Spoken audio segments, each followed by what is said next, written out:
Students, आज की इस वीडियो में हम बात करने वाले हैं फ्लूइडाइज्ड बेड ड्रायर के बारे में, जिसे शॉर्ट में हम एफबीडी के नाम से भी जानते हैं।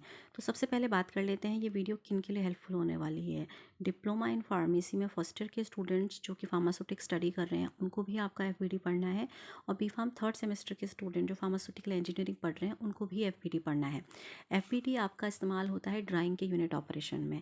जिस प्रकार से टैबलेट या किसी भी फॉर्मुलेशन को बनाने से पहले बहुत सारी यूनिट ऑपरेशंस परफॉर्म करने पड़ते हैं, like size reduction, size separation, filtration. ऐसे ही एक ड्राइंग का भी यूनिट ऑपरेशन होता है।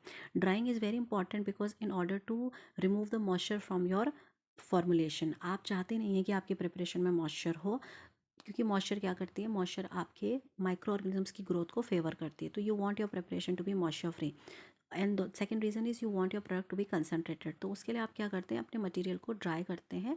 ड्रायर करने के लिए आप ड्रायर का इस्तेमाल करते हैं। डिफरेंट टाइप के ड्रायर्स होते हैं। आज हम बात कर रहे हैं एफबीडी के बारे में। तो एफबीडी की क्या खास बात है, देखिए सबसे पहली चीज़, एफबीडी का आप कंस्ट्रक्शन देख लीजिए। इस तरीके से आपका एक रेक्टेंगुलर स्टेनलेस स्टील का बना हुआ टैंक होता है, जिसमें एक फ़ैन लगा रहता है ऑन द टॉप। बॉटम पे लगा रहता है आपका एक रिमूवेबल बोल जो कि नीचे से परफोरेटेड होता है, ठीक है। और उसके ऊपर हमने फ़िल्टर बैग्स लगा रखे हैं।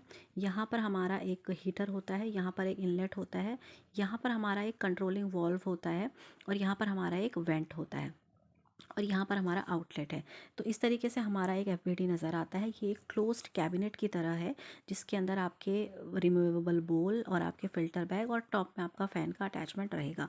चलिए बात कर लेते हैं इसकी वर्किंग की। तो सबसे पहले क्या करना है, जिन पाउडर्स को आपने ड्राई करना है, पाउडर ग्रेन्यूल्स को, उनको आप अपने रिमूवेबल बोल में पुट कर लेते हैं।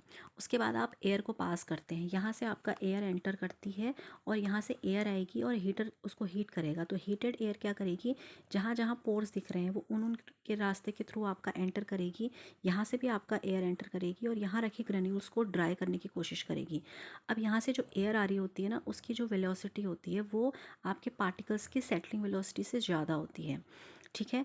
पार्टिकल्स की सेटलिंग वेलोसिटी का मतलब क्या है कि जब तक यहाँ से कोई एयर की स्ट्रीम नहीं आ रही है तो पार्टिकल्स आपके कहाँ होंगे, यहाँ बॉटम पर होंगे।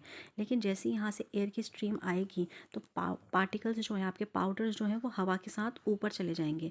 यानी कि यहाँ पर क्या होगा, एयर अपना एक बेड बनाएगी। उस बेड के ऊपर आपके जो ग्रेन्यूल्स हैं वो आपको फ्लोट करते हुए नजर आएंगे, यानी कि एक फ्लूइड जैसी स्थिति आएगी। इसी को हम फ्लूइडाइज्ड स्टेट कहते हैं।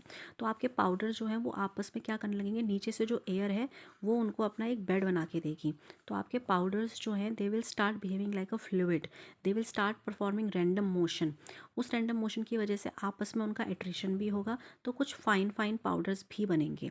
अब वो हवा तो ऊपर लगातार जाती ही जा रही है, तो वो फाइन पाउडर्स जो बन रहे हैं due to the attrition of these granules, ये पार्टिकल्स इस हवा के साथ आपके इन बैग्स के अंदर चले जाएंगे, और ये फिल्टर बैग क्या करेगा, उन फाइन पार्टिकल्स को अपने अंदर रिटेन कर लेगा। तो फाइन पार्टिकल्स यहाँ रिटेन हो जाएंगे, और आपकी जो एयर है, this air will try to exit. अब हवा चूँकि गर्म है तो क्या हो चुकी होगी, हल्की हो चुकी होगी। हल्की होने के बाद एयर की क्या टेंडेंसी होती है, वो राइज करती है, वो ऊपर की तरफ जाएगी। तो ऊपर की तरफ जब वो जा रही होगी तो यहाँ जो पाउडर ग्रेन्यूल्स में जो भी जितनी भी मॉइस्चर थी वो उसको अपने साथ लेते हुए जा रही है। तो वो क्या करेगी, यहाँ से आपका चली जाएगी और अपने साथ जितना भी आपके पाउडर में मॉइस्चर था वो सबको वहाँ से निकाल ले जाएगी, ठीक है। और ऊपर से जो फ़ैन है वो क्या कर रहा है, वो फ़ैन जो नीचे हवा सर्कुलेट हो रही है उसका वो सर्कुलेशन करेगा, उसको यूनिफॉर्मली डिस्ट्रीब्यूट कराएगा through out the powder bed. ये हमारी इसकी वर्किंग है। कंस्ट्रक्शन आपको समझ में आ गया है। अब बात कर लेते हैं इसके यूज़ की। तो एफबीडी का इस्तेमाल आप कहाँ करेंगे, आप अपने जो वेट ग्रेन्यूल्स होते हैं उनको ड्राई करने के लिए इस्तेमाल करेंगे। एडवांटेज की बात करें तो इसका एडवांटेज ये है आपका कि ये बहुत ही ज़्यादा एफिशिएंट ड्रायर है। इसकी एफिशिएंसी बहुत अच्छी होती है। ये कम समय में ऑलमोस्ट कंप्लीट ड्राइड प्रोडक्ट आपको दे देता है। दूसरा, आपका ये इनडायरेक्ट ड्राइंग मैकेनिज्म पे वर्क करता है, यानी कि यहाँ पर आप अपने पाउडर मटेरियल में ना डायरेक्ट हीट नहीं दे रहे हो, आप हीटेड एयर दे रहे हो, ना कि आप डायरेक्ट हीट अपने पाउडर मटेरियल को दे रहे हो, ठीक है। So this is called indirect drawing mechanism. Disadvantage की बात करें तो डिसएडवांटेज ये है, क्योंकि आप यहाँ पर क्या कर रहे हैं, एयर की स्ट्रीम को पास करा रहे हैं। तो एयर अपनी एक वेलोसिटी के साथ जा रही है पाउडर बेड पे, जिसकी वजह से पाउडर में क्या हो रहा है, रैंडम मोशन हो रहा है। तो पाउडर आपस में एट्रिशन कर रहे हैं, आपस में वो टकरा रहे हैं।